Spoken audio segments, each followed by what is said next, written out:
Welcome to the daily insights that matter. In a bold move that sends shockwaves through the financial world, HDFC and HDFC Bank, the two powerhouses of the Indian financial sector, announced their decision to merge on April 4th back in 2022. This historic merger is set to be completed by July 1st, reshaping the landscape of banking and investment in India. This merger will be regarded as the largest transaction in India's corporate history, creating a combined asset base of approximately 31.92 trillion rupees. HDFC Bank will be the surviving entity and will be entirely owned by the public shareholders, while the existing shareholders of HDFC will own 41% of the bank. To put this into perspective, every HDFC Limited shareholder will receive 42 shares of HDFC Bank for every 25 shares of HDFC Limited they hold. The delisting of HDFC will be effective from July 13 and will have a new entrant in the Nifty 50 index. According to preliminary calculations by Nuvama, LTI Mindtree is likely to be included in the Nifty 50 and should see inflows of 150 to 160 million.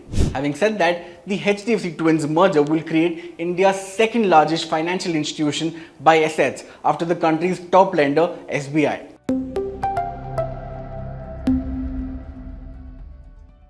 India's current account deficit, or CAD, witnessed a significant decline in the March 2023 quarter, dropping to 0.2% of the GDP from 2% in the previous quarter of fiscal year 23. Before we get into details, let's understand what a CAD is. A current account deficit occurs when the value of a country's exports of goods, services and other revenues is lower than the value of its imports of goods and services. The trade deficit typically constitutes the largest portion of a current account deficit. In other words, current account is equal to the trade gap plus net current transfers plus the net income abroad. In the March 2023 quarter, India's CAD showed a sequential decline due to two primary factors. Firstly, a moderation in trade deficit played a crucial role. Secondly, robust services exports contributed significantly to narrowing the CAD.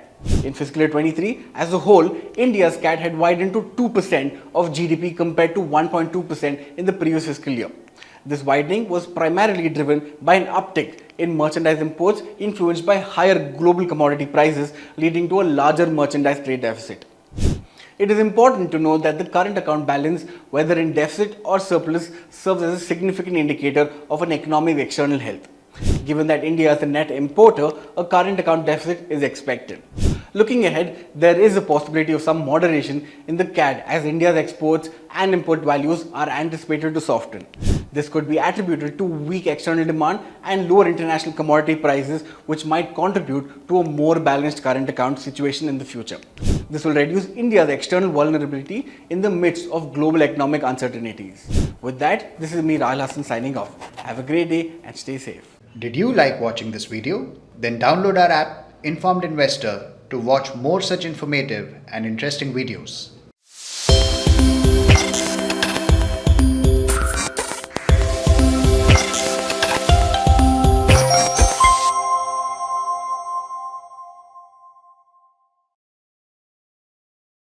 Equity investments are subject to market risk. Read all investment-related documents carefully. Visit www.researchandranking.com